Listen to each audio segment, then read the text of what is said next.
When Coach Mora walked in the door late in that season, went to some of the games, could you have envisioned something like this happening, that the program would gain the momentum that it's gained these last 3 years? Go ahead. Yeah, I just remember that first encounter I had with Coach Mora. It was in 2021, right before the Clemson game. Me and my dad went up and shook our hands at Coach Mora. I just remember the emotion of confidence that just bled through Coach Mora, and I kind of fed off that ever since I met him. And really since that day, moving forward, getting to the point we're at now, I kind of just seen like the way we've prepared and the way we do things at UConn, and how it's kind of translated to the field.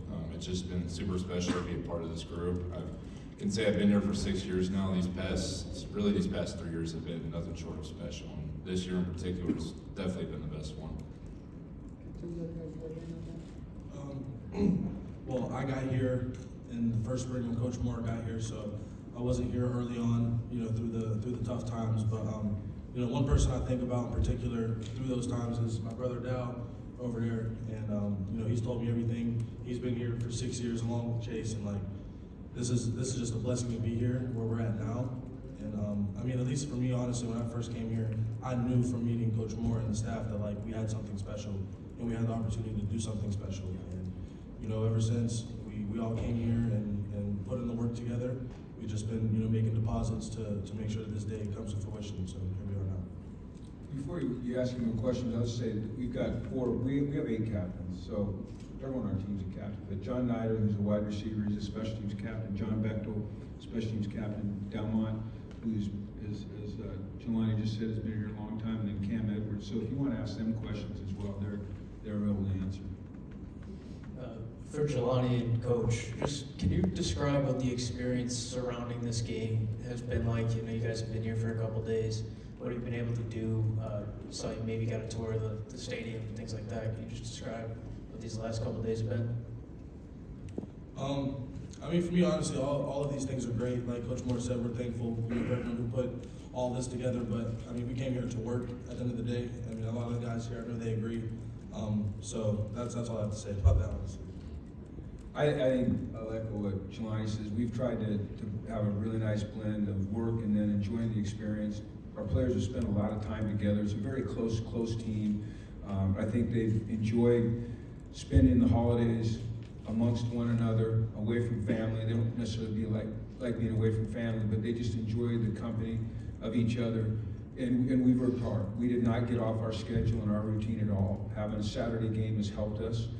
One of the reasons we're a little late this morning is because we practiced at a certain time the day before the game, and we stuck to the script. These guys have had great practices all week. I've been really impressed with the maturity of the team, their ability to focus in when it's time to work and yet still enjoy the great experience that the city of Boston and the Fenway Bowl has been able to provide for these guys.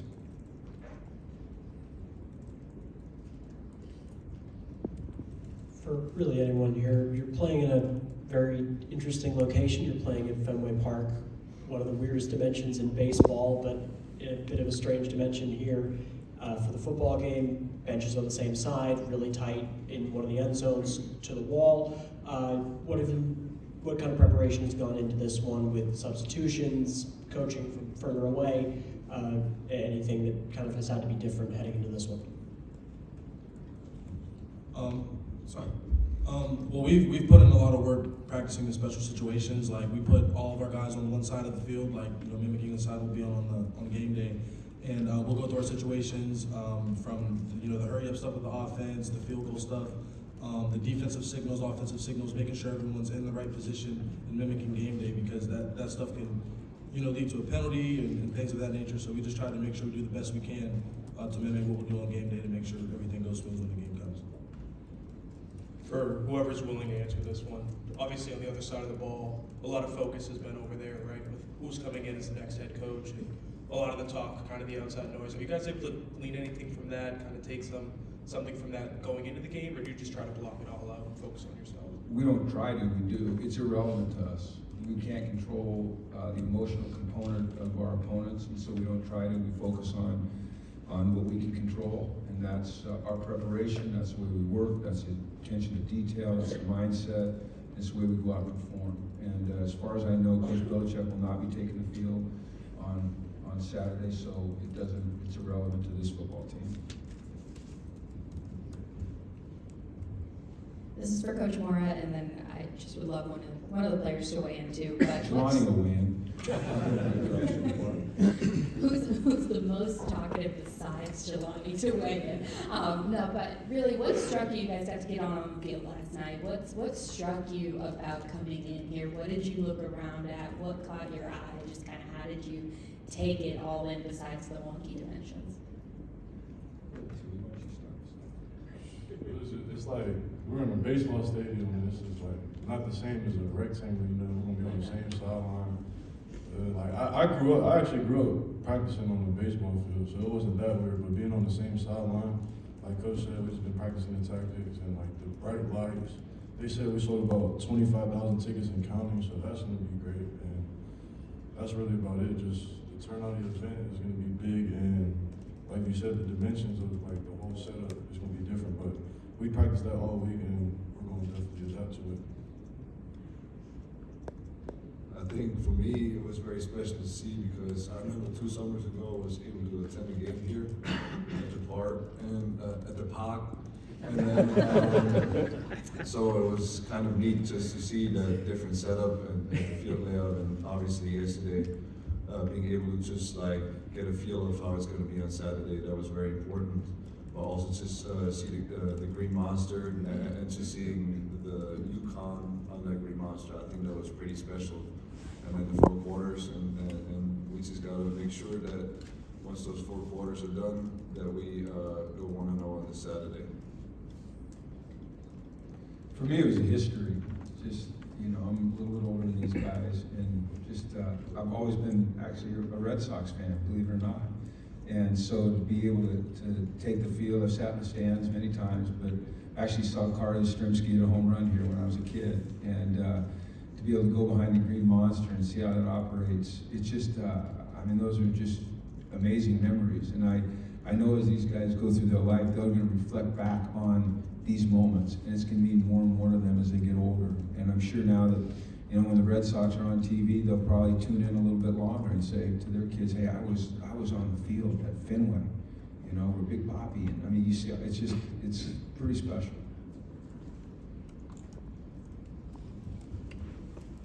Thanks.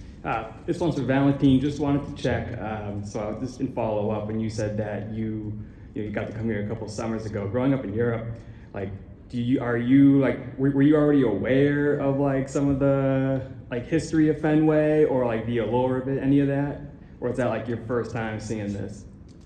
Completely honest, I did not know what baseball was before coming to the United States. I would say skiing and soccer is Austria's favorite pastime. But obviously coming here the first time and just seeing all the fans and the way Boston loves this baseball team, that was very special. And like all the tradition, you can definitely feel it in this place. There was a family sitting in front of us. It was a son, a father, and a grandfather. And actually the kid ended up getting one of the home run balls. I mean, that was pretty special right there.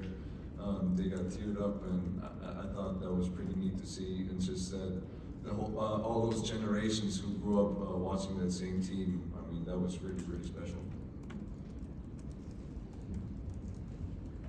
Thank you guys for being here, appreciate it. How challenging, Coach, for you guys is it?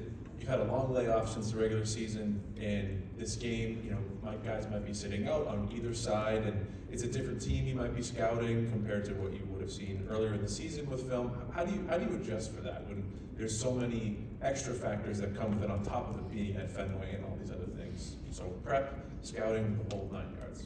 Well, we're fortunate because there's only one player that was able to play, physically able to play for us. It's not going to be over. It's not going to be with the team. So we are just business as usual. When we scout an opponent, we're certainly going to prepare for the opponent. Obviously, with Freddie Kahn plays, it's going to be a little bit different. But the schemes that they use, those will stay consistent. any game that you go into, you have to be ready to make adjustments mid-game, during the game, well before halftime. But the most important thing you can do is you can master your craft. You can put the work in. You can be detailed. And like I said, have the right mindset, be ready to adjust, and play as hard and as physical and as violent as you can, and go out and execute. And so that's our focus. It's always, you prepare for your opponent, but we're playing against our standard. And that's, you see him shaking there, that's what we preach. And we believe in that, and that's what we'll try to demonstrate tomorrow. Thank you. Jim, just kind of build on what I asked players before, but what does all of this represent to you as far as the momentum that this program has built? You know, a conference tie-in was moved to get you here, right? So we obviously wanted you guys here. What does that all represent to you in terms of what's being built and the momentum at UConn? It means a lot, Dom. First and foremost, the commitment of the university to football, which I think has been demonstrated over and over and over again. Secondly, just the dedication, the commitment, and the hard work of these guys sitting to my right, and these guys over here, and their teammates back at the hotel right now. A lot of them acted on blind faith, and their commitment to achieving things that haven't been achieved here in a while has been extra special. It's been extraordinary. It's uncommon. I've said it to you many, many times. This is, and I told these guys today, this is the most rewarding and the most special football team I've ever been around in my entire career. And it's because these guys work for it. They care about each other. There's no entitlement. They don't expect anything to be given to them. They're committed to the process. And it's unique in today's sports environment to have a group of 115 players like we're lucky to have at the University of Connecticut. And it also, to me, signifies progress, and that progress is built on the backs of these guys. And, you know, David Benedict over here, who's, you know, he sat in my living room 3 years ago, and we talked about this and where we want to be, and we're getting there. We've still got a long ways to go, but the commitment is there, and once again, it's because of, these are special men. And they're going to be successful in anything they do in life because of the lessons they've learned here at UConn. For Coach Mora, you just talk about coming from the pros. What does a bowl game like this mean to you and your personal experience? You know, what's it been like, you know, to come from NFL and coaching at college? It's been amazing. It's football's football on the field, but football off the experience off the field between the NFL and college is very, very different. It's much more personal at this level. You're dealing with a younger athlete. They maybe need you a little bit differently in their lives than a professional football player does. The opportunity to come to a bowl game and experience the events and the camaraderie is different than anything you ever experience at the NFL level. And at this point in my career, in my life, it's what I enjoy most. Having the chance to spend time with these guys and our whole staff is it's just different. And Freddie and I, you know, we competed against each other in the NFL several times. And as we were talking before we all walked out here, it was we both agreed it was just the experience of being around student athletes that makes this so special. I'll direct it at Chase, but if any of you guys players want to chime in, what does it mean to you that so many guys have stayed with this program over the last month with everything going on, practice to plan on playing in this game, to finish this thing out with you guys for your last game? Yeah, I think one thing for me that I've always lived by is loyalty. And you look at guys that have been here in the past. I'll use one example, and this guy I think about a lot, and Christian Haynes. I mean, he was a guy who bought into this program every single year he was here. He was here for 6 years, and I tried to live my life based off how he did and how the habits he formed. He formed all these good habits, and he wanted to be a leader for his team. And I just sought after him, and I thought everything he did was special. And so the way I kind of live my life now, and the way I try to lead these guys on the field and like off the field, I try to live through him. So I'd say loyalty is the biggest thing amongst this entire program, and I say if you can buy into that, then you can really be a part of a special team and make something happen. So. something else. Another thing I feel like is, like Coach Moore mentioned earlier, is like blind faith and just like trusting the process of what we have going on and trusting the people that are around us. Like, we have a great support system and the entire facility, the program, everything. Like Mr. Benedict, like everyone, puts their time in to help us get where we want to go. And it's just, a blessing for us to all be here now today and surrounded with the people we love and people that love us. So. There's been a lot of discussion in the last couple of years about bowl games and their place in the sport. What does these events mean to you as a team, as a coach, as a player, coming into something, a postseason game? What do these events mean to you personally?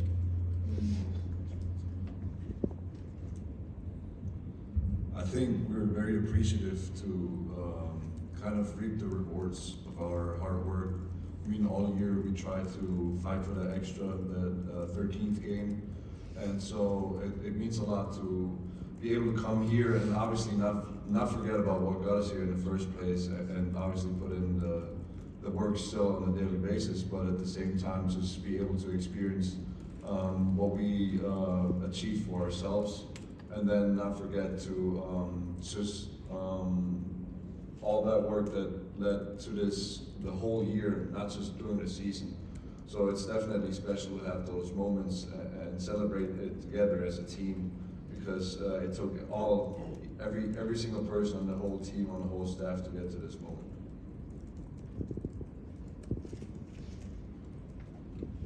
Hey Jim, you took over a 1-11 program, I want to say 3 seasons ago. This is your second bowl. Obviously you have a chance to win 9 games, which is an incredible accomplishment. What do you think could be the next step for UConn football in the unique position where you are? The next step was to win that 9th game tomorrow. That's the first step. And then to evaluate where we are and bring in quality people that are good football players, continue to populate our program with winners that have the right attitude, that are selfless, that are committed to the team, committed to being great. And I would say for us, David does a great job of scheduling, and we play some Power 4 teams, and we've been really close.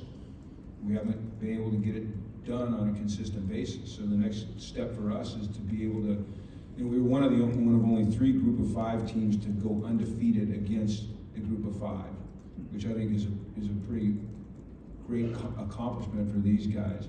But for this program, we want to start not just competing with, but beating some Power 4 teams and making the statement that, we are becoming very relevant again on the football field. And if we continue with that mindset and with guys like this, we're going to have to replace these guys and their leadership. And you can tell by listening to them how special these young men are. They truly are. And those 4 over there are the same. We have to continue to make a priority of bringing in the right types of people into this program, and we'll do that. And it's become increasingly harder with the portal, but we've hit pretty good so far, because it's important to us. We don't gloss over anything that could help or hurt this program.